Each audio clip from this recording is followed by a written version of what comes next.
Yes, sir.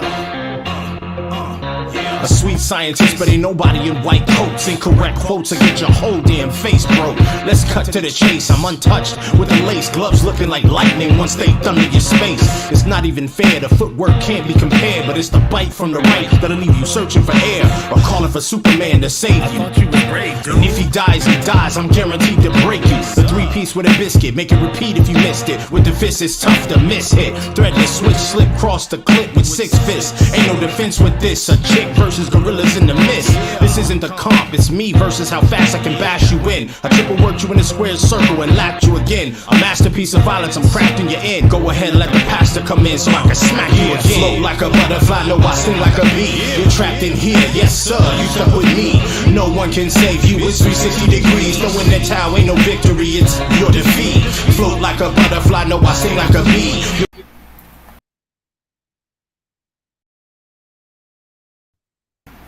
Yeah, that was weird.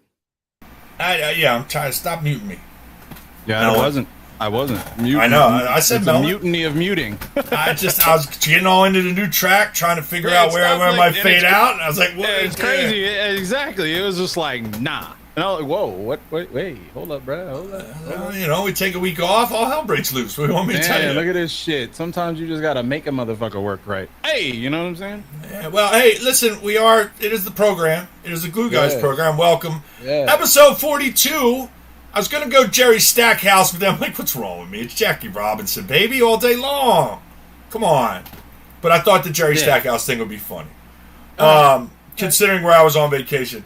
I don't know what's going on with our guest. Apparently, I'm trying to figure it out now. Probably having some technical difficulties. I think it's somewhat his permissions. Because I did it on mine and it went right to it. So... Yeah, sometimes what I'll also say is, I mean, we don't know what browser he's using. We know he's using it on a phone. There's a lot of different moving parts that could be causing a problem, and I'm not in the habit of troubleshooting for free. Not while the program's going on. But it looks like it's. I think he's using an Apple. I think he's got an iPhone 2. Yo, that's wild. I don't know. So hopefully he's checking his permissions. The other thing is I don't know how much technical aspect he knows. We can get into this discussion. So hopefully. Well, it's usually pretty straightforward. Like usually you go in and you click that link and then it's going to bring you to a location. Then you're going to say, hey, how do I get in here? And then it'll show me. And then in this case, it doesn't. What I'm going to actually do is I'm going to copy him a different link, just to see if maybe the redirect is causing some of the problem. And that happens from time to time, especially when you're talking about an application like this. So I'm sending him a link. If you can, just send him a text message and let him know that he's got a link from me. He should be able to click that link and join the show. In the interim, it's Glue Guys program, episode 42. All right, so while you're doing that, I'll do the quick. We decided we're going to do the abbreviated reads tonight. We just want to always thank our sponsors. We don't want to forget them, and we're trying to jump in because we have a limited amount of time with our guest tonight. He's a fucking VIP, apparently. We'll get into it if we can get him on. But... First and foremost, thank our friends over at Czar Realty, doing big things in real estate here in the Valley and surrounding areas. We're not just taking their money. We are clients. Well, one of us. Eventually I will be. Although I keep taking these vacations, I ain't buying no house. My wife and kid were on a roll with this. We can't get this stuff where we're at. And it did bought a new suitcase. Don't even get me started. But anyway, someday when I buy a house, I'm going to go talk to Mickey and his crew at Czar Realty. My boy Tedits, kind of weave in between the old Facebook and YouTube. Loves YouTube, but man, the monetary side of it is just non-existent. So, we still make a little bit of cash on Facebook, as effed up as that whole platform is. But we're real excited, man. We got Modern Warfare 2 coming out. He's actually rearranged his whole work schedule. So he's literally going to be streaming the minute the multiplayer comes out and then all day Friday. So good on him. I've been on him, as you can see behind me. I was playing before and I'm going to start playing as soon as we're done the show. I'm all over the new PGA. As you can see, I got my golfer there. I got my rivalry. So I'll be jumping right back into that. Loving it so far. I can tell you that you got to work now. You got to unlock everything, which is kind of cool. I don't like to pay to play for everything. So far, so good. Marty's our friends over Marty's Trophies. Wait. We do have our guest. All right, so the link worked there. I'll finish this off real quick. Marty's trophies and awards, all kinds of stuff behind us. My golf winner that I totally sandbagged to get with real players. Our Glue Guys merch. I got the hats. It's amazing. McDilly's Sports, killing the shelf game. Any bag you have, any bag, even that 1984 Easton from your great-grandfather softball, he could probably put a shelf in it. Go see Kevin. Izzy Calderon benefit co-ed tourney 29th down in Maricopa. They had just had a team drop, so looking for one more co-ed team for that tournament. I will be down there the Friday night 28th calling the home run derby, barring any work commitments. Our buddy Jimmy, not so winning De La Riva. Your Braves, tough break, buddy. But hey, he does know solar. All right. So if you do want to save some money on your electric bill, give Jimmy a call. He will definitely not choke when hooking you up with the deal on solar. Obviously, our friend Benny over at LT Automotive did work for me and Los, amazing. And as you heard to open the show, even though it cut out, brand new goddamn beats and verses from the BP Mercenaries. Friday, all right. Friday. Coming Friday. You got a nice preview here on the Glue Guys. Always a friggin' banger. Every single Plus we one. got a pack. Plus we got a pack of hats dropping. Friday. And I was just gonna say, in crazy. conjunction with the Clink Room. It's gonna be crazy. It's crazy, man. Custom hats. I still got mine. I'll get. You'd be surprised. You'd be surprised how many people ask me about like the Clink Mercenaries one. People ask me, like, yo, how can I get that? I'm like, man, it was sold out. Sold, it's gone. But we got more coming. We got other shit we're gonna be dropping. And now we got six dropping, and they're gonna be crazy. I mean, obviously I've seen them, so I know what they are, and obviously I have a good, I have an opinion about it. But when I say they're really, really fucking dope, they are really, really fucking dope. And when I say that there is one in particular that I'll probably overwear. I will probably wear it way too motherfucking much. It's gonna be very, very dope. I hope people reach out, cop a couple. They're gonna take a little bit to get to you, but it's all right. Yeah, I might have to. Very, very dope. All right. Because I held off spending 50 in lids on a couple Phillies hats while I was home, so I'll apply that money to the BP BP's hats. Yes, sir. Yes, sir. And then So last but not least, least, I did try the DT34 code at Citizens Bank Park, Ross and Marshalls in Washington Township, New Jersey, and at my favorite pizza joint back home, Papa's Pizza. 0 for 3, boys. 0 for 3. But hey, keep trying. DT34 definitely works at slugger.com. Our boy Dave. All right, let's get our guest in and give us our unique perspective here. That's right. Here we go. Bringing in this guy right here. All right. We got light, thank God. Look at him. You know what I'm saying? Like, yours is super dark. Mine's kind of in the middle. He comes in. He's all bright. He's got the perfect lighting. It's sitting right above him. Jeez. It looks like a classroom from 6th grade, man. You know what I mean? Superstar and shit with the White Claw jersey. I fucking love it. I fucking love it. This man understands the assignment. That's he right. understands the assignment. That's absolutely right. Well, I know your time's limited, Mr. VIP, with your hookups. I don't know if that was, I'm going to stick around a little bit longer for you guys. Oh, see, look at us. So, I'm a man of my word, so I will stick around, and I will be on the show a little bit longer. I will put those plans on a little bit postponed. Well, ain't nothing going to happen in the first quarter anyway, so you ain't going to miss nothing. And if you're rolling in VIP, you can't be rolling in a tip-off. You got to be rolling in there like 2 minutes left in the first quarter. You got to be fashionably late. That's real. Food and... What up, dog? My bad. I was talking to my dog. Yeah, she's really trying to be loving and really trying not to.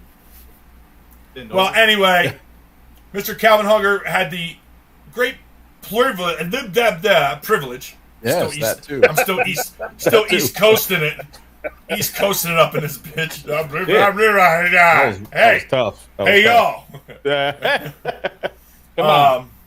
My mouth's it's trying to adjust. Like your body adjusted a time zone, and no, my mouth is still, I can't use those words anymore. Apparently I start the excitement, it sounds like. Yeah, well, let me tell you, boy, the game was kind of boring till, but anyway, I had the great privilege, thanks to my boy Robert Cave, to go to the Eagles-Cardinals game before I went on vacation, and he also hooked up our boy Calvin here, who went, and we actually sat next to each other for the whole game. So I can talk and brag about the Karen in front of me and her kids and some of the other stuff that went on around us. But you guys hear me talk all the time, and Calvin's actually a fan of the show, which I found out. So I thought it'd be funny. I'm just gonna let him come on and kind of give his impressions of my Eagle fandom in the flesh, because obviously I talk shit all the time on the show. Got the new shirt, made sure I got the right color. We can talk about the Phillies in a minute. It's just been a great sports week, 2 weeks for me. So we can go and start it with the Eagles' victory over those Arizona Cardinals. Regardless how it happened, still a W. Wait, you got to add another W because you got another big win this past weekend. Oh, yeah, that was the more important one. That was the one that mattered. Because, the Cardinals are ass right now. So you don't understand the pleasure I take in watching both boys fans have to go in hibernation after the Eagles game. Facebook deserted like a shore town in winter. Nobody's there. They just shut up and go back in their holes, the cockroaches that they are. So it's nice that I get a couple more weeks of silence until the rematch down in Big D. But anyway, how about them Cowboys? They got a good year going still. Yeah, they're not out of the woods yet. That's fine. The Giants are 5-1 too. I can't explain it, but it is what it is. But that's all right. We still got the goose egg, and we get a week off, so guys can get healthy. Yep. But anyway, a little bit of a scare there at State Farm Stadium for me. We came out hot, and I let anybody sitting around me know who I was rooting for.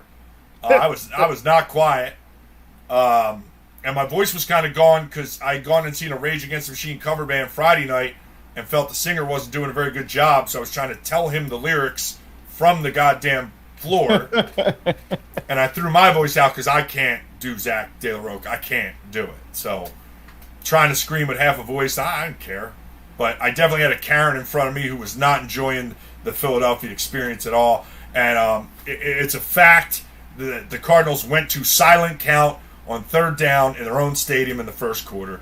It's undisputable proof, and I loved every second of it. But Calvin, please take it away, man. What were your initial impressions?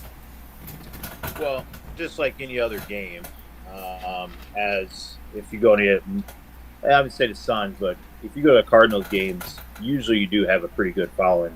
But I will say that there was more than 50% fans that were Eagle fans at that game.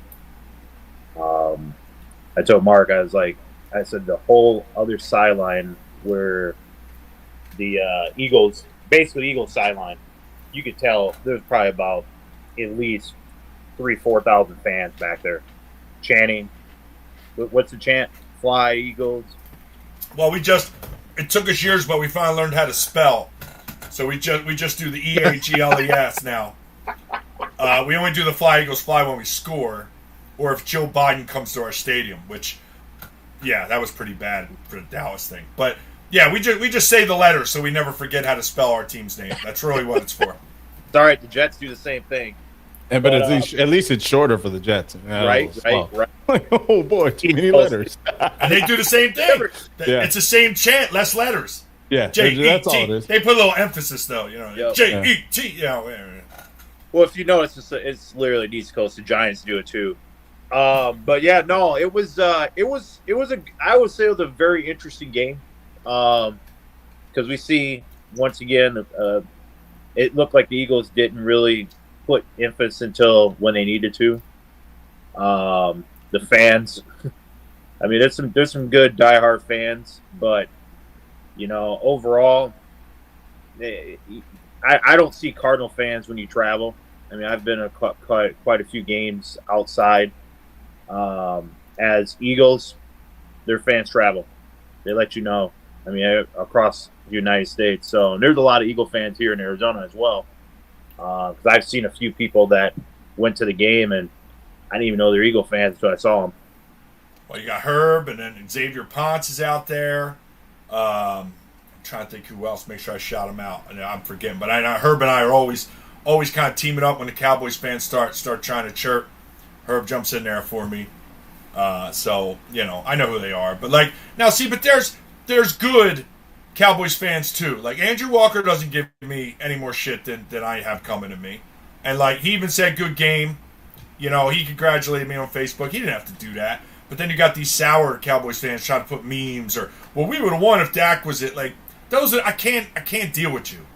Like you're not in a reality state. You're like, I just can't even have a basic conversation. Those are the ones I can't deal with them. I can't deal with them. You know, like Andrew said it. A guy at the Eagles game had a jersey that said "Sad Since," and he had number 96. Oh. I got it.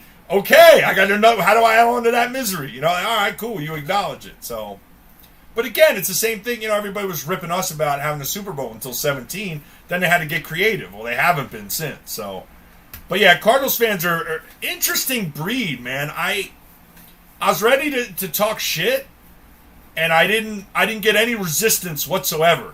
You probably weren't in the right section, number one. Number two, if I'm going to be honest, something that Calvin kind of alluded to, Cardinals fans are not that kind of fans most of the time. Most of them are what you described, that Karen who's just there with their kids and they're watching a game and they're enjoying themselves. They don't give a shit about the football teams. They couldn't probably tell you one fucking player on the fucking field. They don't care. That's the bad part, is that's what people know Cardinals fans to be. Fair weather and or not actually interested in the fucking game. And there's some diehard Cardinal fans out there. Trust me, I'm not taking Absolutely. away from them. I mean, my team is right now currently 1-4, my actual team. So I'm a ride and die. And you know what? Mark knows. He knows. We already had a discussion, and I'll take the beatings right now. But it's all right. We'll be back down the road. I don't think it'll be this year. But back to the game. Yeah, it was interesting. It was also very interesting to see at the end of the game, not many Eagle fans were talking either, because they knew that they almost let that one slip away with that field goal that was missed, which we called it. I said, go for the touchdown. Kyler Murray slides early. And then you saw what she wrote right after. You got a taste of the home stadium toward the end of the game, because if you noticed, all the Eagles fans were booing and yelling, what are we doing? What is this? Run the ball! You know, they were. That's a home game. That's the fun thing about an Eagles crowd. It's almost like, you know, if somebody makes fun of your brother, you go whoop their ass. But you're the only one that's allowed to make fun of them and whoop your sibling's ass. Cardinals fans aren't that way. That's the bad part. No, you're good. Cardinals fans are just kind of like, hey, I'm here to watch a game, and our team sucks. Like they'll like, look. The one thing as a Cardinals fan, I say that first, right? So I'm not one of them bitch ass bandwagon guys where I'm like into them when they're 7-0, and then as soon as they lose a game, I'm like, fuck them, they suck. They're like right now they're bad, right? right now they're freaking bad. But I guess that's the thing about Cardinals fans is legit. Cardinals fans don't really give a shit half the time. Most Cardinals fans just don't care enough about the team. Their interest becomes more populated when they're losing. When they're losing, they are the loudest fucking fans on earth, almost rivaling New York fans in terms of how bad they shit on the org, how bad they shit on the team, the players, the fucking mascot, right? The helmets, the jerseys, they'll go off about how fucking trash it is, right? When they're winning, they're just like, yeah, we're great. We're gonna go to the Super Bowl. Now, when they start losing, fuck them, blah, blah, blah, blah, they're going crazy. And every year, as long as I can remember being a fan, which I've been a fan since even when they were in fucking Sun Devil Stadium, it's always been that way, which is what usually gets people to calling them fair weather. But fair weather implies that when they're doing well, people are hype. Well, that's usually kind of the opposite for Cardinals fans. Whereas with like the Suns, for example, everybody's pitch quiet when the Suns aren't playing well, when they're losing. And as soon as they start winning, everybody's a Suns fan. With the Cardinals, it's the opposite almost. It's like when they're losing, everybody's like, yeah, they fucking suck. They're garbage. And when they're winning, they're just like, yeah. But I would argue, any other season I would agree. I would argue when they went, you know, what was 7-2 or 8, 2 years ago? They were 7-0 and then they shit the bed, yeah. Right. So when, you know, that was when it got unrealistic for me, at least that I heard the, you know, Super Bowl and you know, we're gonna surprise and I went, wait a minute, this is smoke and mirrors. I don't see it, you know. And then I thought they'd do better going in, you know, but they backdoored the playoffs losing, right, and then they get They score 6 points, I think, in a playoff game. They lost like 19-6 or something. Rams ran over them. Yeah, Yes, like, it was as if they weren't even here. Yeah, so it just kept getting worse and worse. And then I got a kick out of they did nothing. They just came back with the same fucking team and expected different results. Wait, they said, you know what? Let's let Chandler Jones walk. And then let's not pick up anybody. That's the best way to improve all of the positional problems that you have. Now, what I will say is they did improve their secondary by attrition. And so when Pat went.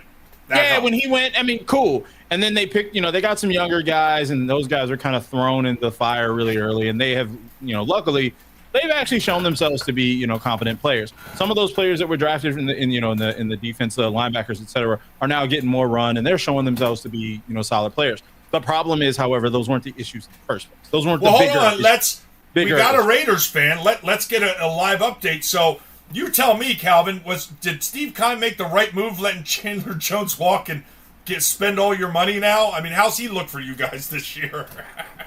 Actually, not too bad. He looks good, bro. But the whole issue right now, and this is across the NFL, and I'm looking at this from a little bit outside the box instead of the fan. Mm-hmm. Is the number one issue, and you can see it. And the Arizona Cardinals have this issue. They've had issues the last few years. Is they need an offensive line.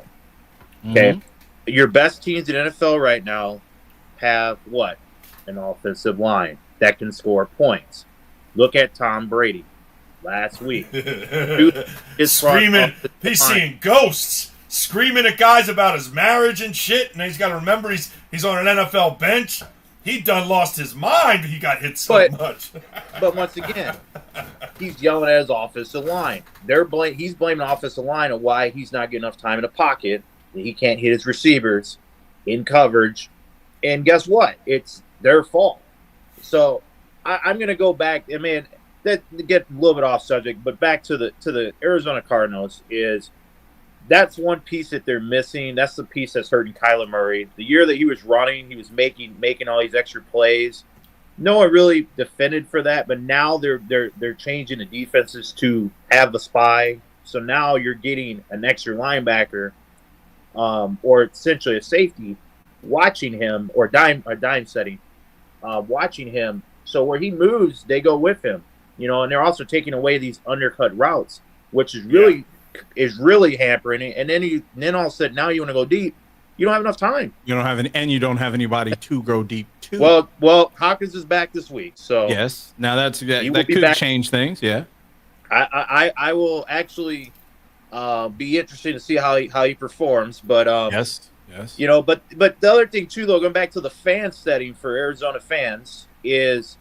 Yeah, there's a lot. I'm going to say majority of the state is a melting pot. So you have a lot of bandwagon fans.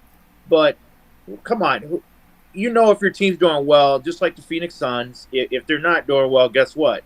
Your visitor teams are going to buy their season ticket owners are going to sell their tickets to visitors, and then guess what? They're going to take over your stadium. Exactly. And I've noticed that the last few years, even when the Cardinals did go, even when they were winning, like. Even for what it's worth, as long as they've been in State Farm Stadium, every time Green Bay shows up, it's pretty much green in the stadium. Every time the Raiders show up, it's pretty much silver and black. Every time the Cowboys show up, it's white and blue. Every time the Eagles show up, it's green, and the Steelers are the other one. You see more terrible towels than you see red at all, and that's always been the case. But it's kind of back to my point is really that's my issue with Cardinal fans. It's for the most part they're quiet. Not to even add it, it's not even just Cardinal fans. If you actually look at it, go to a Diamondbacks game, Cubs, whatever they play. Oh, it's Arizona. No, it's Arizona as a whole. The Suns games are the same way, and only in the last year. Not that bad, right? Hold on. Only in the last year has that really changed. Because I can quote you 5 years straight where either the tickets in the middle were like $100. Whereas, and then you could buy them, like you could walk up to the stadium and be like, yo, let me get that ticket and you're good to go. And while, because basketball is not as much of a situation like football where it's only one game on a Sunday. And if that team's coming here, you're a fan of them, you show up. With basketball, dude, most of the teams that you want to see are going to be here at least 3 times, 4 times in some cases. So in a lot of cases, you'll either see people just not show up at all, or they'll soil the tickets and the stadium's just empty. But I got Arizona fans are that way all the time. They were that way with the Diamondbacks, and I remember even when the Diamondbacks won the World Series, it wasn't until the playoffs and they got fairly deep. They got into the NLCS before everyone around here started actually showing up. Number one, number two, actually even talking about the D-backs. So then when they got in the World Series, even after they won, everyone was kind of like, what just happened? What? And it was right after. Yeah, that's Arizona fans. Well, and because, listen, the problem is this, and coming from where I come from, I can kind of speak on it. It's as Calvin said, it's a melting pot. You got a lot of transplants here. Absolutely. And where they're coming from, from birth, they've been inundated with whoever their family, followed. Now, for me, you come out of the womb, you're wearing green, and you're told you will be excommunicated if you root for the Cowboys.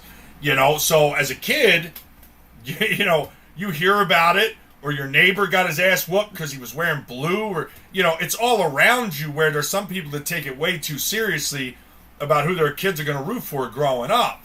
Right. But the point is, it's generational now. It's your great-great-grandfather was, at Franklin Field throwing the snowballs at Santa. It's handed down generation to generation because of how long the teams have been there. I mean, the Philadelphia Phillies lead the entire any major sports league in losses because they've been around since the friggin' 1800s. I mean, right. But here, it's never had a chance to really set roots and become generational. The Diamondbacks just now should have some kind of generational fandom because of that World Series in the late 90s and the success they had early on there. But I don't see it. There's a lot of kids going, which is cool. That's really how you grow it. And they had a really good year considering what was expected of them. And they're always selling guys off. They're never keeping the good people. That's a tough way to build a goddamn fan base. If you don't believe me, ask the Miami Marlins. They build basically, little Cuba for a stadium, and it means nothing. Yeah. But I think that's a tough part. And the other part why everybody travels here so well is because of the fucking weather. You look at the schedule like, hey, we could go to Green Bay or Arizona. We're going to Arizona! I'm gonna lie. That's why the Eagles fans came here. Yeah, they support the team and they travel well, but look at the schedule. They go to Miami, they go to Arizona, they go to Carolina. We'll probably have a decent showing in Houston this year, even though it's on Thursday night, because of weather, man. They don't go to Green Bay. Yeah. They'll go to Giants because it's 2 hours. Yeah. Redskins, 2 hours.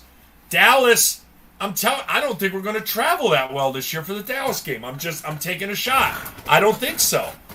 But I think, that's the big problem just with sports in general here. It's in hockey, oh God, just stop. Just stop trying to put a fucking square peg into a round hole here. Vegas was lightning in a bottle and they did it right. You just keep moving the stadium and using the excuse of, well, all our fans live in Tempe or Chandler. No, they don't. No one gives a fuck, bro. That's so real. Like I remember when the fucking Coyotes were downtown, and then that was they were right there. They were right there. They were downtown, and no one gave a shit. And then they moved them to Gila River out in Glendale, and no one gave a shit. Beautiful. No one cares. I have a lot of friends who are actually hockey fans. I'm not a hockey fan. I'm not gonna act right. I'm not a hockey fan, but at the same time, there's a part of me that wants to be a homer. It's like, yeah, okay, I'll fuck with them. I've never been to a Coyotes game, right? When I do hear about going to Coyotes games, I hear how it's so much fun, it's great, and so I always wonder, so are there just not hockey fans here, or is it just a matter of the next exponent of typical Arizona fans? We don't really give a shit until somebody wins. Well, that too, but that being ingrained, hockey's one of the more. You think it's football. It's not. It's hockey. So if you were raised in an NHL city, hockey, they're the most loyal fans of any of the major sports. And and you brought up what was going to be the craziest thing to me. All right, anybody, my wife wasn't a hockey fan until I got her to a game. Now, she went to a game where we sat up kind of upstairs.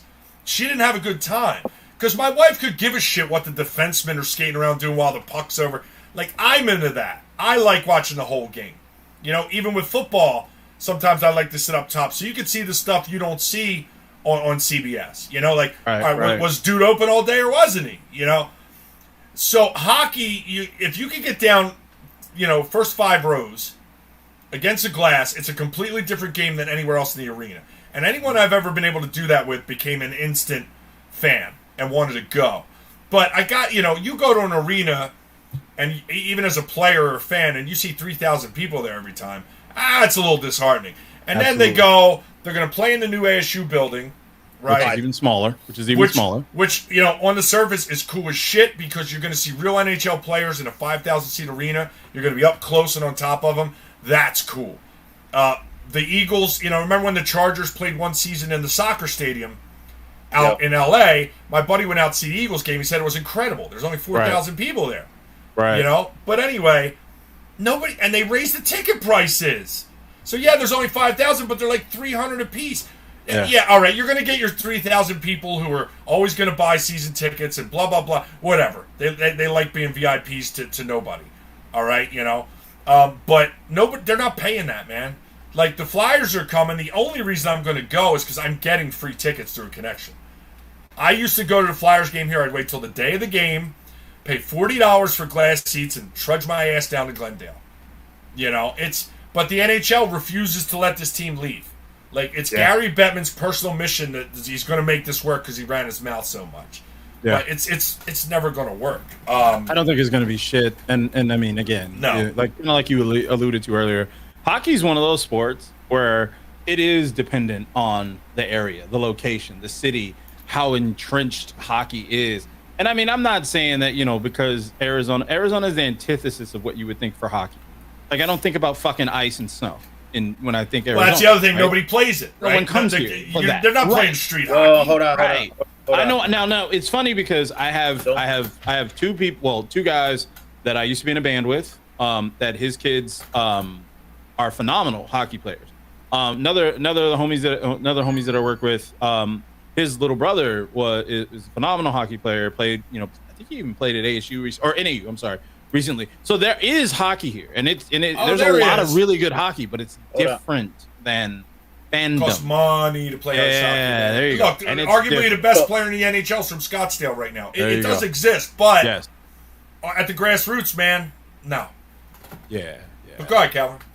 So right now, they're trying to bring hockey to Arizona. I mean, obviously, ASU is trying to put a team together. But at the end of the day, in all sports in Arizona, is the big problem, and this is what creates ticket sales, is owners haven't been paying players, marquee players. What do? For example, Chandler Jones. Okay, we just paid Kyler Murray. That's the first person. DeAndre Ayton. Wait, when DeAndre Ayton did get paid, they just matched. Yeah. They were basically like, we're not going to pay you. Yeah. But whatever the fuck they offer, we can match it. So fuck off. Now now we have DeAndre Ayton who's not happy playing with the boys, which last year he had a great time, but he didn't play for a max contract. Right. He didn't play for that big money. Kyler Murray isn't playing for big money this year. He doesn't have. I mean, you can see it. He doesn't care. I mean, I don't know what with all the trepidation or with all the verbiage, with him studying over the playbook or studying 4 hours a night or whatever, 2 hours a night. We haven't seen it. I still think one thing I will add though is to the point that you made, which I agree with 1,000% across almost every team in Arizona, is that Arizona teams just don't believe in paying the folks that they should. I always used to make the joke that pretty much anybody you could play here, whether it's be a Suns player, whether it's a Cardinals player, even a D-backs player, you can come here, and the moment you get to a point where you're good enough to command that next level of dough, we can bet you're on your way out. You're gonna leave. I remember recently when Paul Goldschmidt The D-backs were basically like, nah, we're not paying him money. He's over the hill. He can't do shit. Blah blah blah blah blah blah blah. Yep. They trade him off to the Cardinals for next to fucking nothing. He goes to the Cardinals and shows out, and he's been playing tremendously throughout. Yep. I always laugh whenever I see Dansby Swanson playing for the Braves. Period.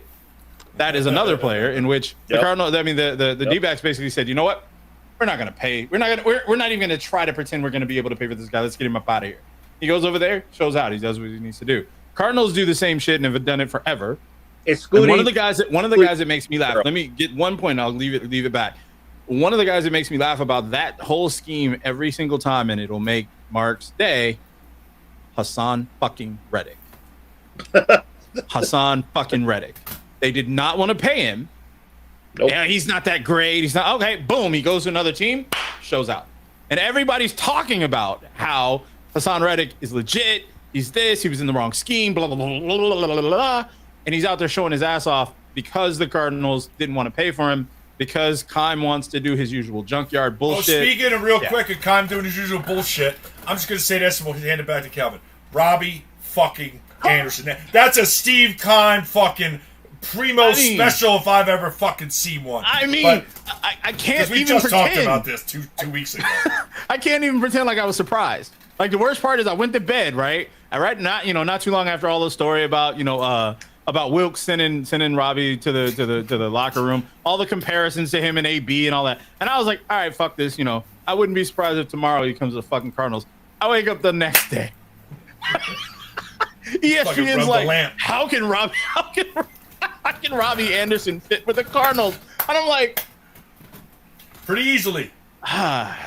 Anyway, Calvin, we got way off track. Yeah. Talk about some of the shit you saw me doing during the game that you thought was funny, or that fucking crew in front of us that I'm still laughing about. Well, you didn't see the when you left. I think you used to go have a cigarette, and left. Cave and Ashley. Yep. They had they were laughing because as soon as you left, they turned around and looked at me and they go, "Oh my goodness, it's so nice to have a break from that guy." And I'm like, "Break from that? What are you talking about?" Guy is so annoying. I'm like, he's a fan of the game. What do you expect? Like, we're here to watch a game. You're on your team. I mean, his team's the Eagles. What do you expect? She's like, he's just obnoxious and blah. And I'm like, once again. And then later on, we were cheering, and I think we did like a first down or something. I think I hit one of the guys in front accidentally, and he was all pissed off the rest of the game, and it was just nonsense. Now listen. I'm telling you right now, I wasn't that bad. No, like I wasn't I wasn't pointing at them or like first down. Like no, I was just cheering when they did good shit. And look, honestly, third quarter, fourth quarter, I was a quiet motherfucker. I was very quiet because I was nervous at what I was seeing. Calvin will tell you they do something good and I'd cheer a little louder just because it was so long between the things I got to cheer about. That was about it. But the funniest thing for me was fourth quarter. Here come the Cardinals, right? Here they come. Kyler's scrambling. He's the only fucking offense they got. Then, we leave Ertz open. He gets fucking 10. Whatever. I think we were playing a prevent. We get no fucking pressure. When we do, Kyler's just running around it. So he's slicing us up with his fucking, ad-libbing. And then fucking I look over, and this lady's fucking, I don't know how many of them were hers, but there was 3 kids there probably between 12 and 14. All right? And they are obnoxiously cheering now. Like, it's way obvious what they're trying to do. And I start laughing and look at Calvin and I go, now that, my friend, is the sincerest form of flattery. They're making my day. I annoyed them so fucking much that they're literally trying to mimic me. And then when they missed the kick, I just fucking looked at the guy and go, hey, tough break, man. That's a tough way to lose, brother. I'm really sorry. I didn't even rub it in. I had already won, friends. I was renting space in their head for free, and I wasn't even talking any shit. I was just cheering my team. But, man, Karen was mad, and she never sat in her seat the whole game, dog. She never got up, ever. That's a Cardinals fan for you. Except to tell Calvin she was happy I wasn't there. Except to complain, exactly. Like you're there for the game, but you don't really give a shit about the game. Thanks, Karen. In section wherever the hell we were sitting in row Thank you. Great job wasting your money, honey. Yeah. Great. Or did your husband get the season tickets? Yo, that's very misogynistic, my guy. No, Look, man. Call it like I see it, bro. let's cut to the chase. They're not season ticket owners. Come No, cancel me. fuck. Come Yep, you're cancel me. canceled, I'm bro. ready. Yeah. I'm ready to go. Yeah, they got you. It's over. It's over now. Now remember, I'm not angry. I got the shirt. I'm not angry. Dude. So Yeah. Yeah, there was that Karen did not. They were not season ticket owners. They bought them tickets or got inherited from someone. Went to the game, brought the kids. It's like kids didn't even want to be at the game. kids was like, fuck this shit, bro. I'm ready to go. If anything, she should have been thanking me because I made it interesting for the kids because they were looking at me to mimic me. It got them back into the game. Oh, I shit. deserve some thanks. Oh shit. And to an even bigger point, there were some Eagles fans behind us. And they had a flag and shit, and they were all like really loud at the beginning. Yep. And then they didn't even they thought Calvin, Cave, and Ashley were Cardinals fans. And after they saw me and we high-fived, she literally started apologizing to them because she felt maybe she's being too much of a fan. And either Calvin or Cave turned around and were like, you ain't got to worry. We're fucking Raiders fans. You ain't got to worry about us. And then, but yeah, she was pretty tanked because she leaned over, I think it was like middle first quarter, and I was like, damn, somebody was tailgating. She was good to go, man. But they had a flag and shit. They were. I wasn't even that bad. Straight diehard fans, 100%. And I got one question for Calvin. I firmly believe, based on what I saw that day, that the Cardinals are absolutely pumping crowd volume in on certain times of the game. And the most obvious one to me was the introductions. Because they introduced a couple guys, and then when Kyler Murray came out, it was twice as loud as anybody else. And I know it wasn't the people in the goddamn stadium. Because all they do is run their mouth about him. So I know they weren't cheering him all of a sudden. So Hey, that's rude. Do you agree that they were pumping in crowd volume to artificially make it sound loud for Cardinal stuff? So we confirmed it though. Like on third down, where they had their little noise meter, and they're like, "Crowd, stand up, make some noise." There was no one standing up, and if there was standing up, it was Eagle fans standing up making noise. And also, just to elaborate on the game, how bad it was when the Cardinals had the ball.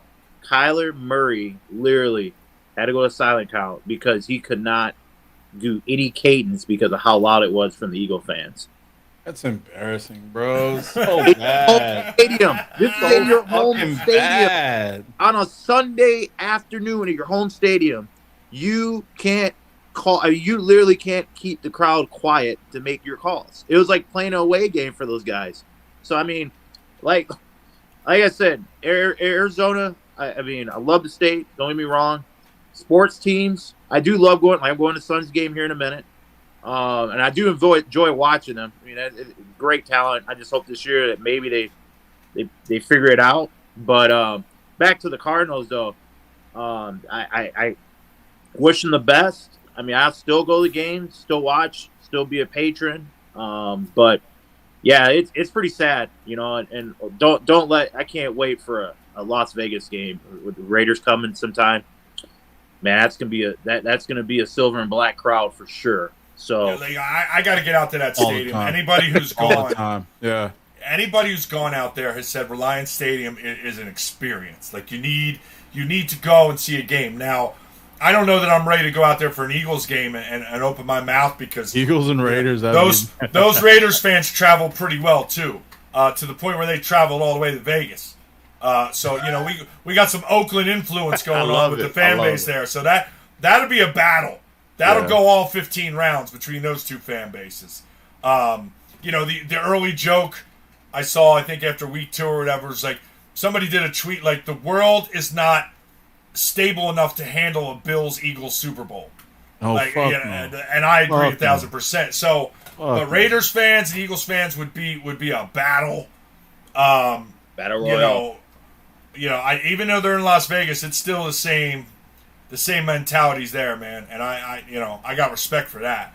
So but I hear Reliant is a great place to see a game. And real quick on a basketball point, did you guys happen to see Harden's step back 3 and then brick where he did the shimmy to Marcus Smart, and he literally went across the entire floor from the 3-point line back behind the basket, and then Harden tried to be a smart ass and paused, and then proceeded to completely fucking brick the three.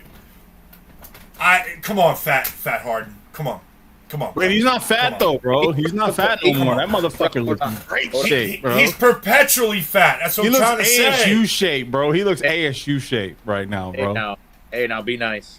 He's on my squad. I got all season to deal with this, but like it just makes me realize like just how much more important Maxey is going forward, man. PJ better find a fountain of youth because we're gonna need him to play some minutes if this shit keeps up.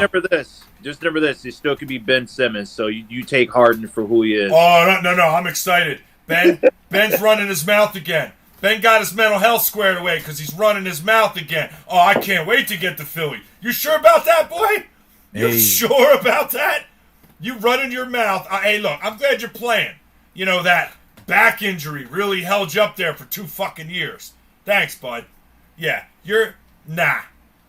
You know, I know real people with mental health issues, and I don't, you know, cancel me for this too. Ben Simmons is full of shit. That's reckless, bro. Period. That's reckless. Period. Fuck, bro. Hey, I don't even give a fuck about. Look, I don't give a fuck about canceling all that shit. All that shit don't make me no difference. But that's some reckless ass shit to say. Like you're like, yo.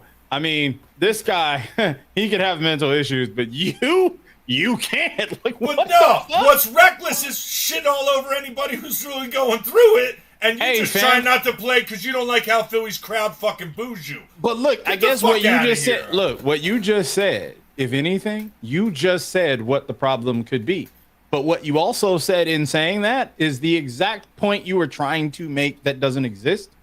You very well gave the reason it could exist. You're basically saying he didn't want to play because of Philly fans, et cetera, and it fucked him up. I mean, that's the very fucking definition of mental fucking problems. Whatever's going on around you gets you to a point where you can't function. And here's, I guess, the problem. Everyone says, oh, he bullshitted his way out of it. Okay, cool. So let's say he goes and he's having those problems. He gets out on the court, doesn't do jack shit, and you motherfuckers are still complaining. So instead, he was like, you know what? I'm gonna sit this out till I can figure it out. Because I guess the problem is the rest of us can't afford it. The rest of us can't afford to do it. But I guarantee you 90% of us, if we could, would. We'd be like, you know what? Hold on. Lowe's, you Stephen A. Smith? Hey, I'm just calling it, bro. Perpetuating the insanity. Listen. You're missing the main point, all right? You're missing it. I'm listening. If Ben had shut his mouth and gone and done his thing in Brooklyn, right? If he'd just done his thing, this would have died. We were happy he was gone. Why does he have to shut his mouth? Why the rest of you Philly motherfuckers can't shut the fuck up either? Hey, hold up. We did shut the fuck up. Hold on. He's the one who said he can't wait to come here. Like we got it. It didn't affect him, and he did a whole. Hold on, but I kept hearing, and I kept seeing motherfuckers last year when there was the chance that he was gonna play. I kept seeing motherfucking Philly fans like, yeah, when he comes here, we're gonna fucking blue and blah blah blah. Shut the fuck up, all of y'all motherfuckers. Don't nobody care that much about either situation. No one really gives a shit. Ben fucking Simmons, for the most part, outside of that little circle in the East Coast. Don't nobody give a fuck. This motherfucker was, he gonna come back and do something or he not. Over here, we don't give a shit. I know I don't give a single fuck. I didn't give a shit if that motherfucker never played again. I didn't give a fuck if he ended up on the fucking tropics or some shit. And right now, I don't even give a fuck that he's playing for the Nets. And I saw an interview he did with fucking, oh my God. I can't think of dude's name right now. It slipped my mind. An interview he did. And it was the first time I'd actually heard Ben Simmons actually talk. And I was like, who the fuck are you intimidating, bro? Yeah, I can't wait. Fuck you. He's like, yeah, I can't wait. I mean, then he was talking about that dunk he passed up to do a little bullshit pass. And so half the shit he's saying, I'm sitting there like, motherfucker, I'm 5'9", bro. You give me clear path to the basket, I'm going to try my best to dunk that motherfucker. I'm not thinking, I thought somebody was going to come. And he says it like matter of factly, yeah, I thought somebody was going to come, so I thought it was the right move. Then he says, you know what? 2 years later, I realized I fucked that off. It took you 2 years to figure that out. Wait. Ain't nobody coming. You looked up like a fucking scared kitty cat who just got a fucking spotlight shine on him. You looked fucking 360 degrees around. Then you passed the fucking ball. The net Jesus Man. Christ! This is like PTSD. I'm reliving this thing again. I don't want to do that. Well, hey, I'm Oh, gonna say, like I said, best of luck, Beck Simmons. What he does. Yeah. I mean, I think he had like 2 points tonight. Oh, shit. And I'm looking, and I'm going, well, at least, hey, good news, he showed up and played. Hey, he was on the floor. Well, he shut somebody. They played somebody the other night. He actually shut him down. Held them like 8 points or something. They play the Pelicans, and the Pelicans, last I checked, were whooping that ass. Pelicans the other night, 130 to 108. He shut somebody down the other night. I was like, I guess Ben's back. But yeah, and I guarantee that 2 points was within 2 feet of the goddamn basket too. It was in the first quarter. It was the first quarter. He had to get those points off so everybody else could be leaving him alone. Because he ain't even going to try and lay up. He ain't going to try and lay up on a fast break. I'm not afraid to shoot. Well, where'd you shoot it from, fam? But I'm not afraid to shoot. Come on, dog. Bro, he's just going to be like, where's Durant?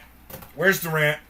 At the same time, but that's a good Kevin excuse. Durant, I'm doing the same excuse. thing, my guy. If I got KD and I got Kyrie, hey, here you go, fam. Boom, here you go, fam. I see you. I think it's pretty much open season NBA this year. And, there's no one team that's just going to, we got a couple teams that can make a run. And as long as Russell Westbrook's on the Lakers, it's going to be entertaining. Man, I'm looking forward to that. I know you was going to do that. Well, I said it'd be entertaining. You saying that ain't the case? No. You saying that ain't the case? All right, that's no. Russ, every time Russ got to run with the twos, you're going to get a face or body language on the bench, all this and that. And now you got, what's his name out there blowing in people's ears? Pat Bev's not going to stand for that shit. He's going to punch Russ right in the face. Whoa, watch out. Let's stop giving Patrick. Look, let's stop giving Patrick Beverly all this. Whoa! I ain't giving him credit. I'm saying he's a loose cannon, and he would punch Russ right in the huddle during the second. Yo, he ain't punching shit, bro. Look, I'm sorry. I look at the only basketball player at this point, October 19th, 2022, in the year of our fucking Lord, the only fucking basketball player on earth at this time that's in the league that can say anything that refers to anything physical is goddamn Draymond Green. Everybody else can say nothing. And that motherfucker right there, Patrick Beverly, is the epitome of shut the fuck up. Dude is not finna do shit, swing shit. All he's gonna do is this shit. But he's consistent.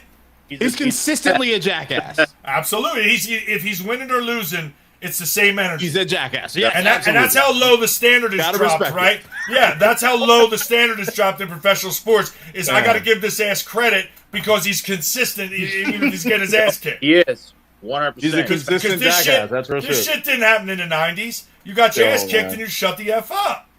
Period. Mm-hmm. Guys tried it with Mike. Every guy that tried it with Mike, he's on some documentary in the last 10 years ago. I tried to talk shit. He dropped 58 on me.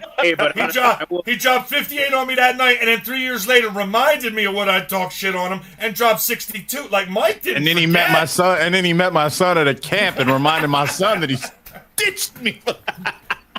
Like that don't happen anymore. Everybody's dapping each other up and shit. It makes me It makes me mad. I didn't appreciate Kobe as much as I did. Because Kobe he just took everything Mike did and went, I'm going to do that, and he did it. Like, I watched that documentary on my flight, but now they took the best part of it and put it in a fucking trailer. But I'd still watch it, like, ran right through Pal's chest, and the whole team went, all right, shit, Kobe's on some Kobe shit, let's just follow him. All these alpha motherfuckers dropped and went, follow Kobe. Anywhere else that would be a problem. In softball, that would be a problem. That already is a fucking problem. In softball, you would hear a bunch of motherfuckers posting the shit out of shit on Facebook. If that happened in softball. Yeah, they're dapping you up at the field and giving you props on Facebook. The minute you turn around, they're upstairs at Victory. Like, that motherfucker thinks he's God's gift to softball. Yeah, who picked him up for fucking A's? This is bullshit. Why is Bob letting him play B's? He's an A player. You're saying that because he just whooped your fucking ass. Oh, boy. No. Oh boy. Oh boy. Oh no.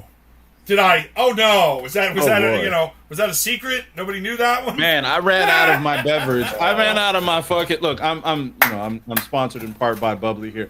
I ran out of my beverage. I can't even throw a drink up to that shit you just said. I got you. Look, hey, look at me. I'm like, hey. Well, I got you. There it is. All right, there we go. All right. Yeah, man. Steve Weiser up in here. Oh, hell yeah! Oh, Let's go. man. See, Man, Calvin, shit. you weren't ready. Calvin, you didn't know where this was going. Nah, you man, thought, not I'll at all. talk about the shitty fans, Cardinals game, probably bust I mean, my that goes balls about without Raiders. Oh, no. That We goes just, without we're saying. just, we don't know where we're going. I got my sources. I had kind of the cliff notes. I knew this was going to be a very interesting. That's why I stuck around Yes. for you guys, and I appreciate you guys having me on the show. Oh, you know it. You know You're, it. You know it. you're the I mean, first. You're listen. the first. Before you go though, I mean, look, because GSO Worlds just for D's at least, GSO Worlds just happened this previous weekend. You know, and I consider you a friend, and you know, at the same time, it is my job every chance I get when it comes to Worlds to remind you of our trip to Salt Lake City, Utah.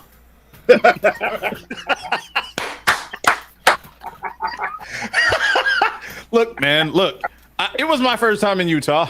Yo, It was my I'm first out. I time know ever nothing about this, by Look, the way. it was my first time. It was my first time in Utah. I'm gonna just say this. Oh, For man. me, it's funny. Any motherfucker who played on this team, anybody who was there who knows, and it's hilarious. So this was my first time going to Utah. I was excited. You know, Cal's my man, so we were like, yeah, this is gonna be dope.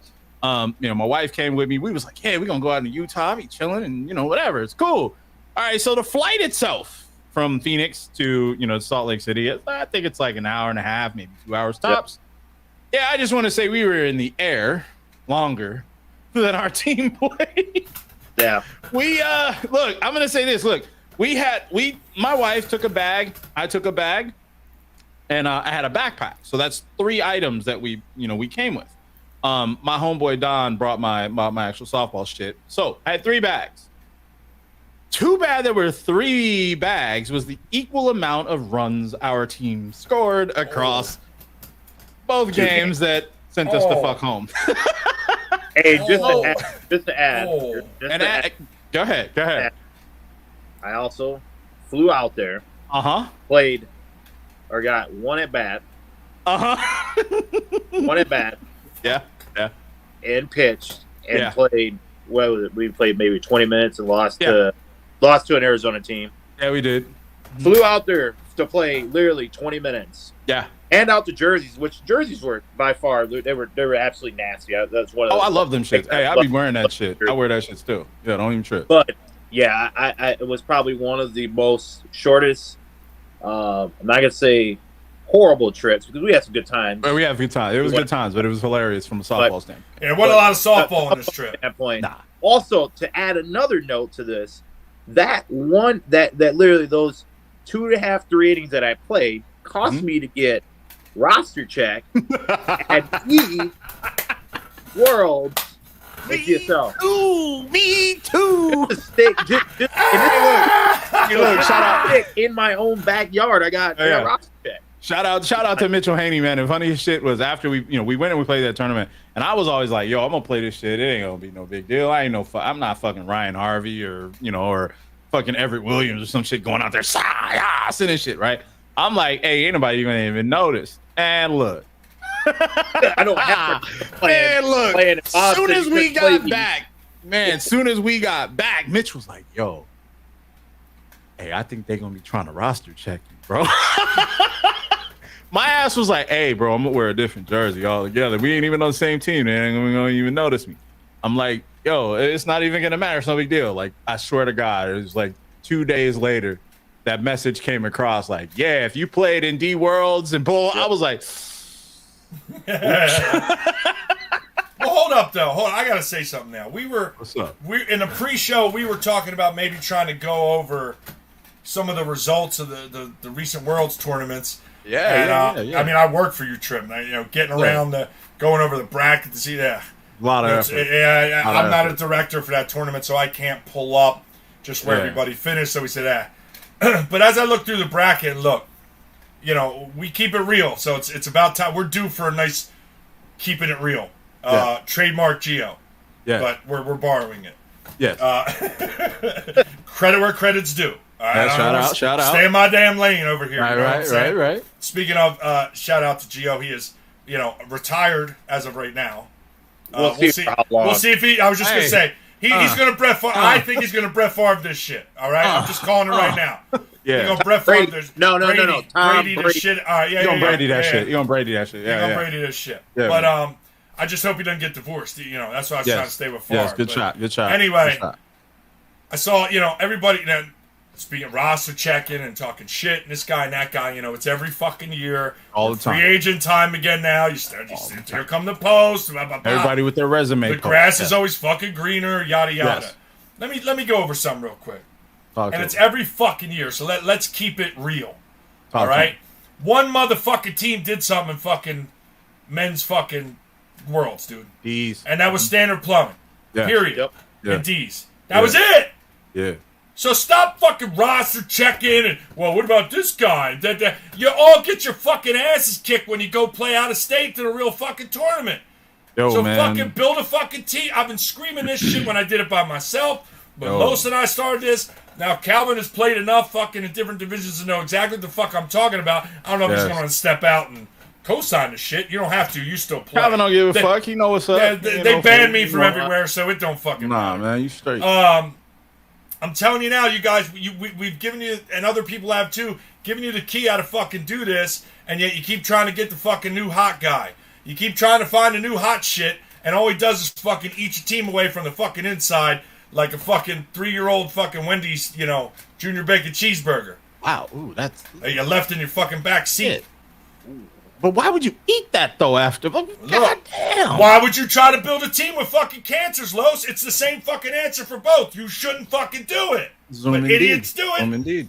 And then they post on Facebook about how sick they are, but they were that fucking hungry. That's your fucking problem, Tide Pods. Hey, man. Stop fucking doing dumb shit.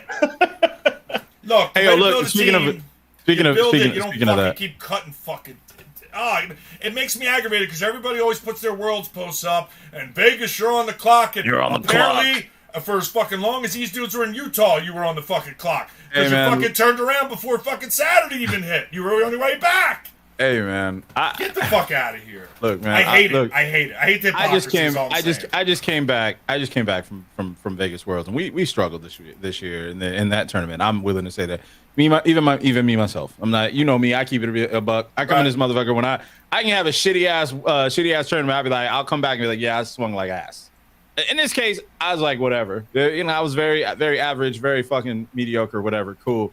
Mediocre doesn't win ball games. We know that, especially when you're on a world stage. You got teams that are the better teams of their areas, and some of the better teams from those from other areas. That said, right.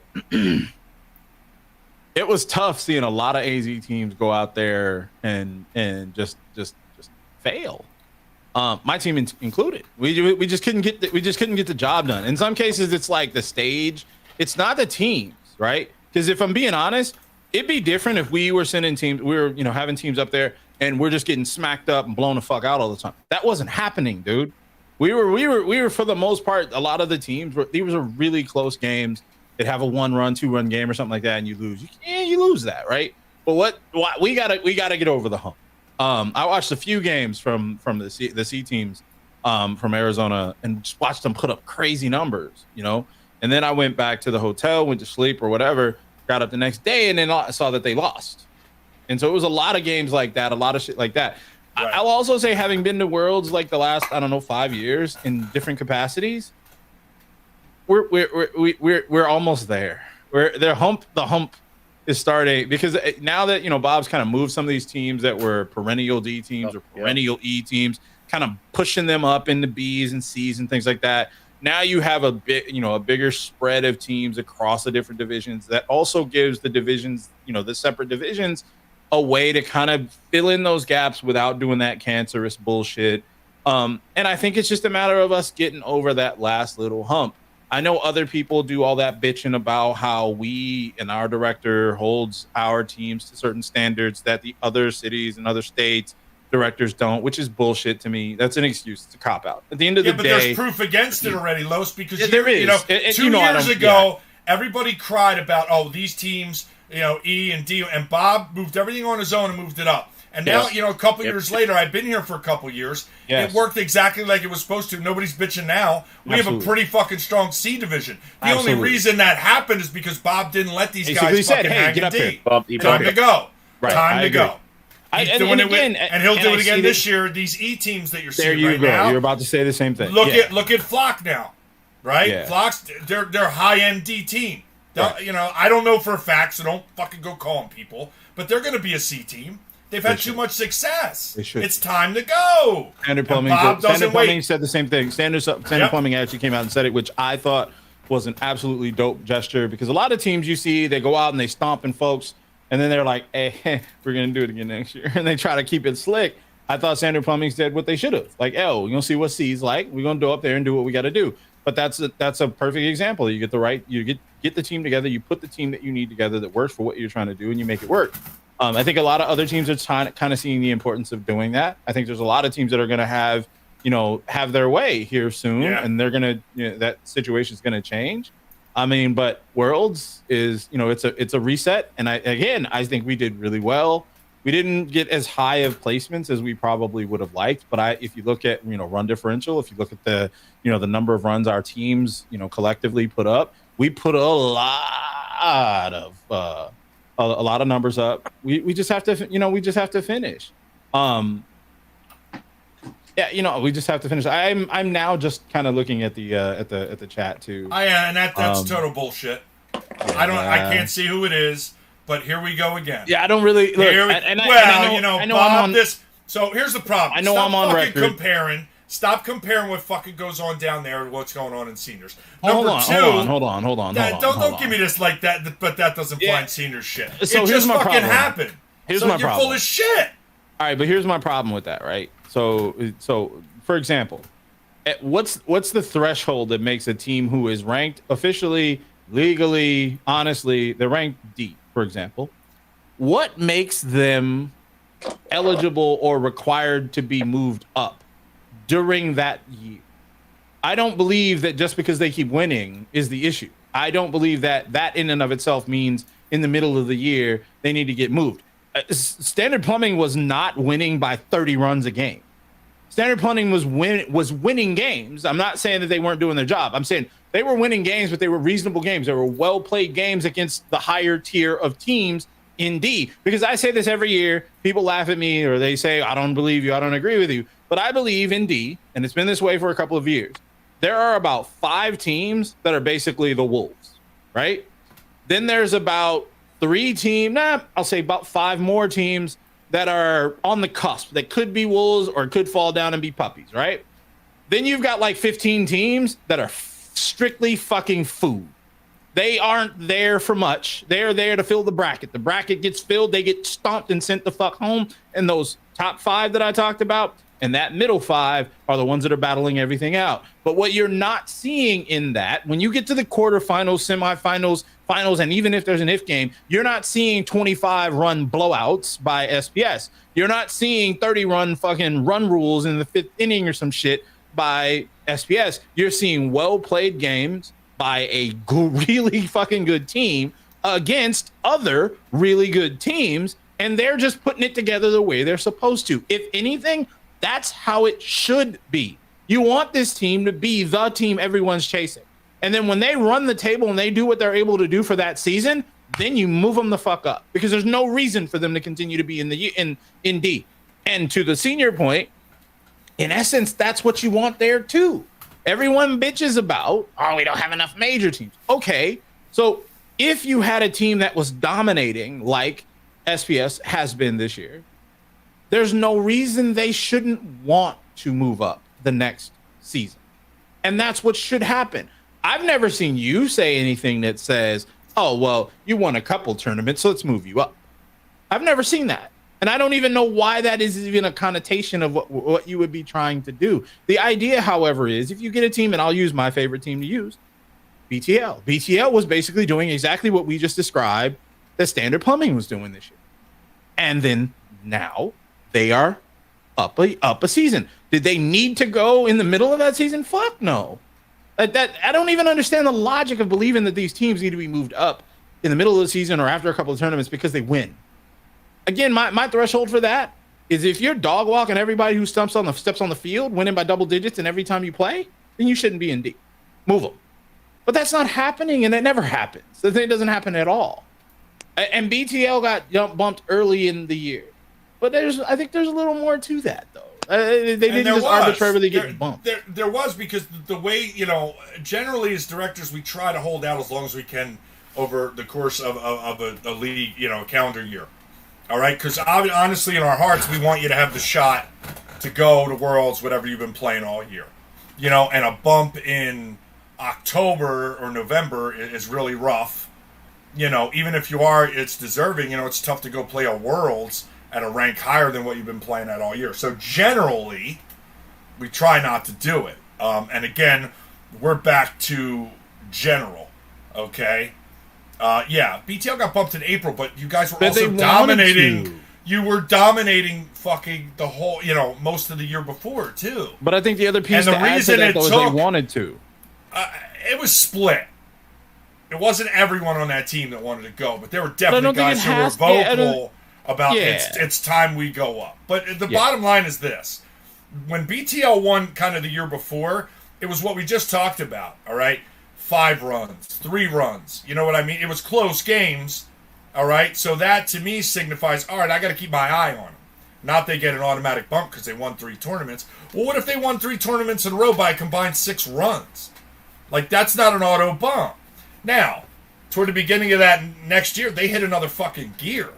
Yeah, my finals were they were blowing dudes out by teams 15 runs. Yeah. So that's where it started to necessitate those guys moving up at that time of the year, because it literally came down to where I pontificated against the tyranny, an adjustment of the circumstances, the tyranny of them runs scoring all over people. Anyway, so they were smoking teams, and that's what necessitated the move, because I was literally going to lose the rest of the AAA division. I think that's the part that a lot of time. Look, I think, we're going to let him go here in a second. He's getting antsy. I think it's time for him to go. I do. I got it. Yes, there you go, man. All right, we'll have you back when you're not, VIPing it up at a Suns game. Yeah, slummers. Appreciate you guys. Thanks for having me. Absolutely. Thank you, brother. Appreciate you.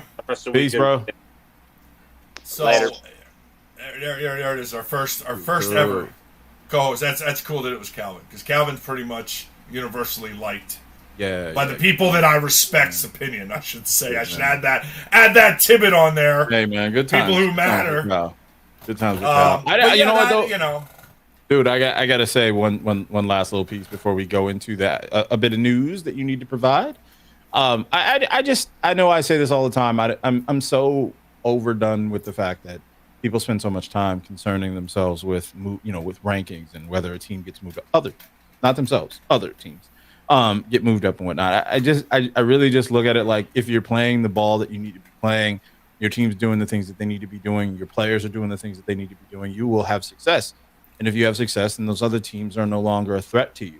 They're just competition, or they're not competition if you want to get your Ben Simmons on, right? But listen, here's the thing. I don't know. I'm not saying this like being smartass. I don't know why we're still talking about BTL, because in my mind it was proven beyond a shadow of a doubt that was the right move. They finished second in their first tournament, bumped up. They can beat any major team on the field right now. They finished second, I think the first 3 major tournaments they placed major. So that's done. That was proven, And I'm not trying to knock them. And as far as what AWS and SSUSA, I don't fucking know. Go talk to them. SSUSA, you got to send a fucking carrier pigeon. They're not exactly up on tech. And the other one, well, I mean, I could speculate all day long and probably be right, but what's the point? Just leave it alone. Leave it alone. Listen, let's get this out of the way. Go ahead and tell them about this new development. So, we've been talking about trying to find a way to knock these combined tournaments off, try to, jumpstart the majors, more participation, more teams. I come up with the idea of that if a AAA won a tournament, they got to play major one of the next 3, which it wasn't perfect, but it was a step in the right direction. Well, Adam McGrew improved on the ideas amazingly and gave me this idea, and I'm just running with it because I believe in it. There are going to be logistics with it, but I'm just going to lay it out. For the last year, we've had the majority of AAA teams, and if we're lucky, we can run a separate major division. And there's literally only 5 real major teams now. So it's really tough to get them all together on the same weekend and run a separate division. So we've been running 1 days and sprinkling in the major teams with the spot where we can. And obviously, they've won the majority of their tournaments because the spot's not the perfect fix there at all. So the idea is this. We're going to be running back to 2-day tournaments, and how we're going to do it is this. AAA is going to run on Saturday and have their own 1 day, and then Majors is going to run on Sunday because, well, we can get Majors in with 4 to 6 teams on Sunday. We can't with 14 to 16 AAA. That's the main reason. But the other reason is what we're going to start to do is we're going to pick an all-tourney team on Saturday. Anywhere from 12 to 14 guys. And we're going to pick that team and name them that night. And then we're going to ask that those 12 to 14 guys come back on Sunday and play together as the all-tourney team. And I'm going to eat the cost of that team. You guys will play for free on Sunday as the all-tourney team from that tournament. And you'll go in and you'll go play against the major teams. It's a great way to get seen. Everybody complains about it's an old boys network and you got to know somebody to get on a major team. I can 100% guarantee you that if you go do well on Sunday, playing on the all-tourney team, not going to be the old good old boys network. All right? Because if they see you play and do well with their own eyes, there's a lot better chance you guys are going to get picked up. Or you could even start to hang out and play with people you don't usually play with and decide, you know what? We'll make our own major team. All right? It's possible. It's absolutely possible. We got 1 new major team coming in, hopefully, I think in November. I'm not sure yet. We'll have to see. I'm excited about that. But this is also a way to kind of push it through. And it's going to give everybody an opportunity in AAA to make this all-tourney team. Okay? Just play well. I'm going to be keeping an eye on it. I'm going to ask coaches for recommendations, but I'm also going to have my own opinion on it. So guys, hopefully don't get overlooked. I've hired a couple people on to help me with the tournament so they can stay at the desk and I can watch now. So I can be out on the fields and not stuck at the table. So I'm taking a hit. I'm going to eat that. I'm going to pay these people to help me out so we can get this right. Obviously, we're going to have alternates and whatnot because guys are going to say they're going to play and then no show. I'm sorry. Look, it's a fact and you all know it. Anybody who's run a team knows it. Yeah, I'll be there at 8. 8:15. Oh, man, I had a death in the family. Oh, my car blew up. We've all been there. So I'll do my best to have that covered and always have a team to put on Sunday. But that's the way we're going to do it moving forward, and we're going to see how it goes. It'll completely eliminate combined tournaments. The only issue we got to see is we got to make sure we get at least 4 major teams on Sundays to run a decent tournament. So I'm going to have to try to stay on top of that. But I think it's the best way to go right now. We hope to in the future. Maybe I'm going to try to get some jerseys made so you go home with something. Maybe like a general all-tourney jersey with just numbers on them so I can just have a bunch and hand them out as guys make that squad and then you can wear them the next day. Just some of the ideas I'm trying to work through. But right now, we've got enough time before November 19th, 20th out of Victory to kind of start to organize this and get the word out so everybody understands the format change. Now, as far as 50s go, you guys have not been consistent at all. So the way I'm going to run that is if we get 50s teams, obviously, if you guys can get enough, we'll run your own division. But the way I'm going to break it down just on the surface right now is I will probably put the 50s majors in the 40s majors. Okay, and you guys will play on Sunday. And then the 50s AAA will play with the 40s AAA on Saturday. I'm sorry it's going to upset you, but the spot's still the spot. The rule is the rule. I'm not changing that right now. But with this format, hopefully we can knock some of that down, and the majors are going to play majors, AAA going to play AAA, and we could start to kind of figure this out. It'll give you guys the showcase you've been screaming about. I have to play AAA because I can't find a place in majors. I don't disagree. That there's a ton of it's limited spots in majors, and we see a couple teams are kind of in flux right now. They're not even playing, so we're not getting our usual 4 or 5. So we got to do something here. Combined tournaments don't work. The spot doesn't work. It just doesn't work. I think ideally it should be somewhere between 7 and 8, but that's just me spitballing. Major teams get the 5. I even flipped up the coin flip to at least give AAA a shot, because once Majors got home field, it was a wrap. 5 runs didn't even matter. So this is, rather than try to find a perfect spot or finagle the rules some way to make it more even when these teams play each other, I'm just separating them. We've always had the majority AAA, so they're going to get the Saturday. I need all that time.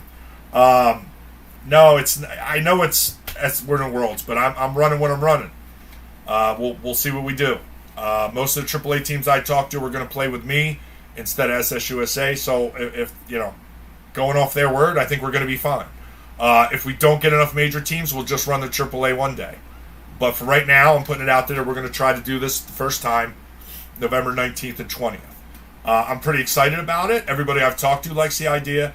Obviously, there's logistic issues, guys. I get that. But we're going to have to run it to see what some of those are. And kind of fix it as just get glue guys shirts. They got to be orange though, right? That's right. We want them as annoying as possible. Yeah, I could probably do that, but then I don't want anybody going out there and saying it's all about me. So it is. I know that, but I don't want to hear it. I know you. I know. No, I'm going to come up with something. I got Marlo's pretty busy with design shit now, but maybe down the road. Are we gonna drop that shit soon or what? I forgot to ask. Here's the update for the Challenge Cup teams. Number 1, I believe all the rosters were finally released. Some of that was on me doing some approvals, so I think everybody's good to go now, and it's out there. I'm not going over each individual roster. I'm only going to point out one player on the 40s recreational roster that I stepped in and made sure was on. This is the only director choice or whatever that was made. Everybody else was picked by that respective coach, and I was okay with it. But we put Chore on the rec team. I'm not sure that he's even going to be able to go, but I just want to kind of proactively get out there and say this to anybody who I even hear whisper about why he's on that roster. F you. I made that call. I made it. He deserves to be on there. And if you don't know, then don't open your mouth until you find out why. I'm not getting into it. I'm not going into details. The people that know, and we all agree on this. But before you go running your mouth behind the scenes, make sure you get all the details. And I'll probably hear about it because people got nothing better to do. But please, learn your facts before you talk any shit on that one. That's the only one I had any say in, and luckily Reggie agreed with me. So it wasn't like I forced it on there. We all agreed. So I forced it. Everybody else, I forced it. I did tell Reggie not to take you. Yeah, I was gonna say let's just keep it real, bro. Yeah, because I need my damn Challenge Cup design. Hey, look, stuff, man. So I don't want you to go down. Hey, I don't want anybody to get the wrong impression. I had to weigh in there. And that's the other thing. Marlos and I kind of was on vacation, said I don't even want to think about it, but we finally started to nail down the designs. I think these motherfuckers are sauce. They're clean. They're crisp and fucking clean. They're not cluttered with shit. We're not basing it off fucking anybody else. Every team. We didn't loop Jack. Yeah, we didn't loop Jack. None of that shit. Every team's going to have their own scheme. So while they are similar, you're going to be able to stand out as your own squad. We just haven't decided who's getting what scheme yet. And then we still have one. And we still have one that is in fact the same across the team. Right. So that they can look really dope and take like a picture and shit. So you're going to get 2 jerseys, and we're pretty happy with. Well, I'm pretty happy with what Marlos came up with, and I just went, yeah, that's cool, or no, I don't like that color. That's about the extent of my involvement. I think the worst part was when I sent the first couple, and I was like, yeah, these are kind of trash, bro, and you were like, okay. Like, yeah, these are kind of ass. I just you prefaced it with like, yeah, I don't know. I was kind of just, and I was like, all right, then I'm not going to render an opinion because you've already pre-sold it that this is not the final product. Yeah, these ain't it. It was like, and I didn't like the one color, and I was like, I was nice. I said I'm not feeling it. Instead of that motherfucker's trash. Nah, I was over here like, yeah, that shit's ass, bro. I was like, no. And then it was too simple. Yeah. There's and then there's one I didn't even send you. That it looked like some fucking Battlestar Galactica stupid shit. And I don't know. I mean, the funny thing about the Challenge Cup, like I've looked at some of the Challenge Cup jerseys over the years, right? Including some of the Arizona ones, which I actually thought most of the Arizona ones we've had over the years have actually been really dope. I did like the year where they kind of played off of the ASU, the U of A. I think they did a couple other schools or whatever. I thought that was dope because they were well done and they were clean. They looked like professional fucking jerseys. And I know softball dudes would take offense to this, but softball dudes love to do some outrageous fucking wild mullet level headband type bullshit. I'm still a big fan of the clean shit. I'm still a big fan of, the things that these professional designers and these professional teams and shit and college teams and marketers do. And so I wanted to make sure that we were doing something like that. I also wanted to be something that you could wear more than once. The thing is this. If you want to put the flaming mullet skull softball on your fucking jersey, that's for Victory League night, all right? I love that shit. We're taking it up a notch in that what's being represented at this event.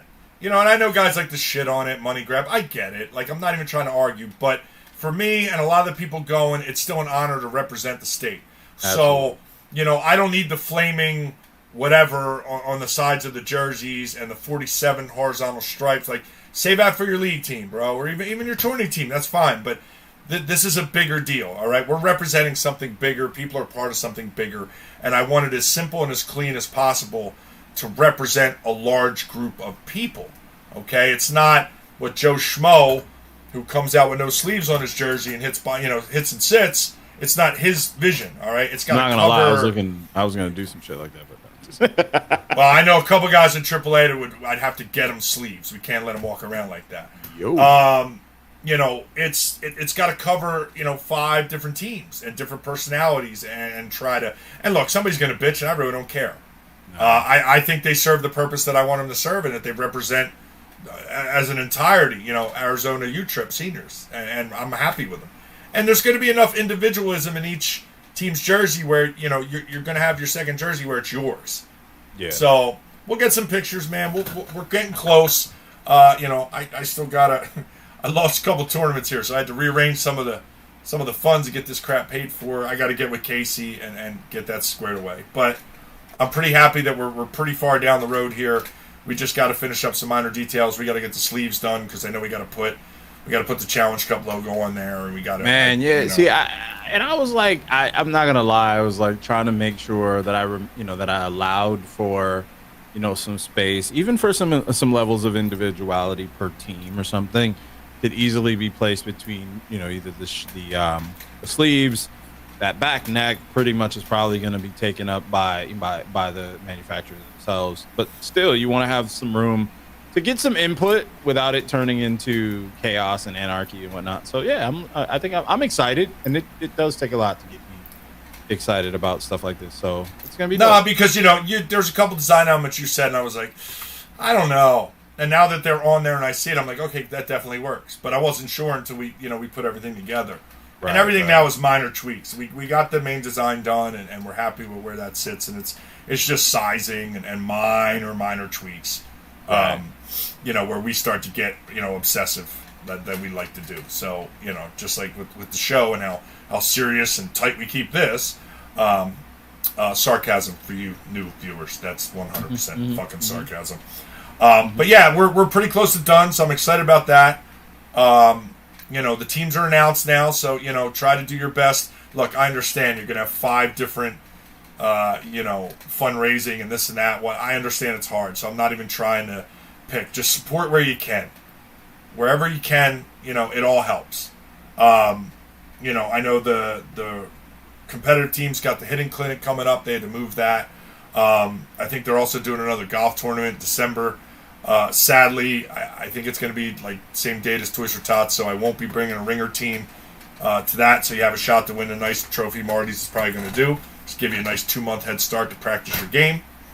I know, AAA was talking about doing some stuff. The women just had a bowling outing while I was on vacation. So, everybody's doing something.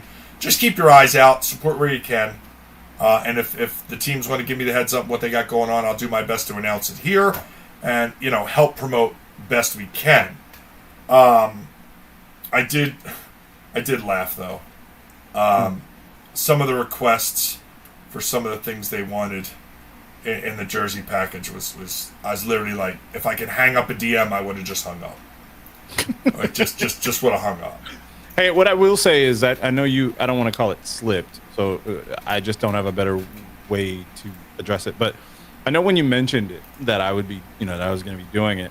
One thing I kind of expected but didn't necessarily get in the manner that I did. I expected a lot of people to start trying to hit me up and kind of tell me what to fucking do.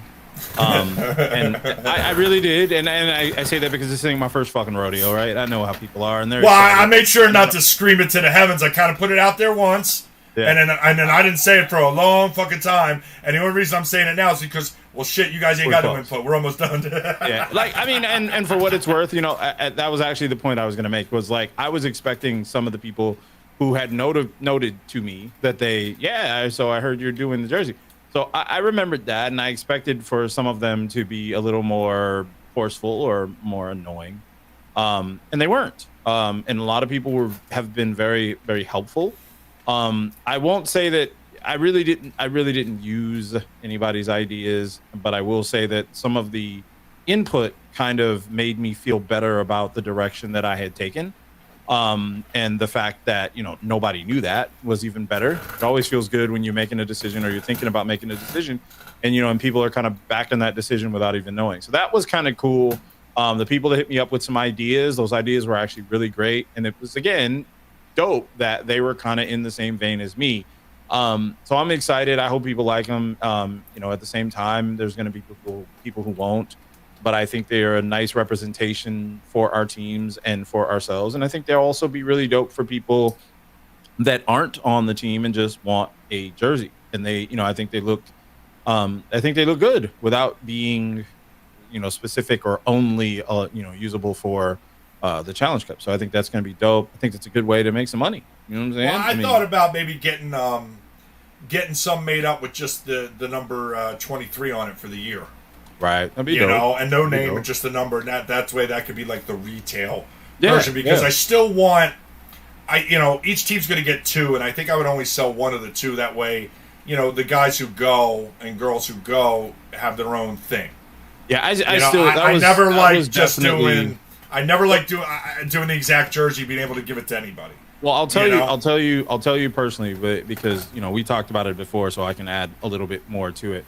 That was what kind of fueled the idea of having a jersey individually, respective to each team, and then having one that was all the way across, because then it does set it up so that, you bought that. You support the team, you support the state or whatever, and you're wearing the jersey, and that's the jersey. But on the other hand, you have this jersey because you played there. And it establishes it as being something very unique or something very special, and honors those players for their efforts, etc. While at the same time, it still makes everybody feel like they're one big happy family. I mean, that's what it is. I want these people earn the right to go, regardless of the whispers behind the scenes. That they earn the right to go, and they should have something individual to them making it, and then in a bigger sense, the team that's going, the guys that got picked. Because look, it's an impossible job. And to try to bring together the personalities and egos of the people that make these teams in such a short amount of time, and then go compete against teams that maybe, I don't know how to say this, have players, that shouldn't be there. Look at you. I love it, bro. I love trying it. to walk it back, right? Instead of just like, this is bullshit. No, I'm still, I love it. But they earn the right, man, and they should be celebrated, and we're going to try to do that as the months roll in here and we get closer to February. I know Reggie's talking about entering in the AAA Challenge Cup team, and I said they got to play Major, which they're all cool with. I made the mistake right when I started last year letting the 40s AAA team play in the AAA, and they just romped. So that was very beginning, just trying to keep my head above water. Now I know better. I've had time to kind of figure that out. But yeah, I mean, I picked the coaches I picked with full confidence to run the squads the way they saw fit. It wasn't to have any oversight over it. I knew those people from playing against them or playing with them or just watching them coach, and said, all right, these are the guys that are going to be able to handle the personalities, and they should have the freedom to build who they want. I mean, I know I know there are guys who are moaning and groaning about some of the competitive guys that Ernie picked, and I think you're nuts. I honestly think you're a little nuts. To look at the names and then say, well, I should go instead of those people, listen, you better look in the mirror. That ain't a problem with Ernie or me or anybody else. You need to look in the mirror. And instead of blaming everybody else, take a second and do some self-inventory. And then see where you end up there, friends. Yeah. But listen, there's going to be guys who probably deserve to go that aren't going to be able to go. We can't take everybody. True. So there's people in that category too. But, I think Ernie did a real thorough job. So unless Ernie told you he didn't have room and that you should have went, you should probably, look around and take in everything. And that's all I'll say about it. Because it's just, I hate people running their mouth behind the scenes like they're the authority on the subject. What people? All kinds of fucking people. Mainly ones that didn't make the team. but you know what I'm saying? But they don't matter. It's fucking sour grapes, man. Yeah, them dudes don't matter. Nobody. Like you love the Challenge Cup too. You can go, and then you flip the switch. Oh, this is bullshit. A money grab. And maybe I don't want to go. Nobody cares about those guys. Those are not the guys. Those are not the guys. To where I've been the last week. Get the fuck out of here. Get the fuck. Go. Take that shit somewhere else. Yeah, those are not the guys, bro. Those are not the guys. You're not the fucking guy, all right? You're just not the fucking guy. No. But yeah, great. We should be wrapping up here. Great week for me. There is nothing, and I'd forgotten because it's been at least 11 years since I went. There is nothing like playoff baseball live. I got very lucky. My cousin got tickets and hooked me up, and I got to go, and it was it's nothing like it, man. And I'm sure in other cities it's amazing, but Philly's just we're a little nuts. So you add in the baseball, and we were able to knock the Braves out in 4 games, which was that was real nice. Didn't have to go back to Atlanta. Lost today, tough one, but this series was always going to be tougher. It's 7 games. I didn't expect anybody to sweep. I was happy we got the win in game 1. A little disappointed because they're up 4-0 and couldn't hold it. Nola was a little off. But San Diego's a good team, man. They whooped the Mets and then beat the Dodgers. They're not going to lay down, especially not at home. Not at all. They broke out in a big way today. We'll see. We'll see in Philly. We get a day off. Friday, we're back home. I think it's going to go 6 or 7. I'm going to pick the Phillies because that's what I do. But 6-7 games easy. We'll have to see what happens in Philly. But, it is what it is. Eagles still on a roll. We get the bye week. I get to relax. Cowboys fans got to stay hibernating. Or they could start yelling about Dak and this and that. So, you guys don't shit on Cooper Rush. He's still friggin' 4-1. And when Dak got hurt, that's the last thing you thought was going to happen. So, Cooper's kept you around. So, But we'll see what happens. I'm pretty excited. Football's still fun. My fantasy team's 6-0 too, so we're mirroring. But we'll be back next week. Talk about something. Maybe softball, maybe not. See how I feel. Huge UFC fight Saturday. We've been waiting for this one. We're definitely gonna review that MF for next week. So hey, I'm not gonna lie, I might leave the tournament. Let's go watch that shit, dude. Hey, you know what? That's the only good thing about it's the only good thing about me not running a tournament this weekend. I would have had to figure out how to set that shit up on my phone. I was gonna do like the 7-day trial or something, or even just pay for it, But I'll be home. You guys got to decide if you want to leave Paloma or not. That's your problem. I'm not gonna lie, bro. I'm gonna watch the fight. I'm not gonna lie. I'm thinking about actually purchasing this one. You know me. I'm usually on the high seas. But all you guys going out to make sure when you go out to Paloma this weekend, tell those folks you're welcome. Tell them Blanco sent you. Yeah, you're welcome for having a good tournament this weekend with no work. You're welcome. That's my gift to you. My gift to you, people of that place. Anyway, all right, let's get the fuck out of here, bro. Yeah, time to go, man. You got hey, no bitching. You guys got a long ass show this week. No bitching. Yeah, they're gonna bitch, and no one cares. Still, sorry. All right, we out. Peace.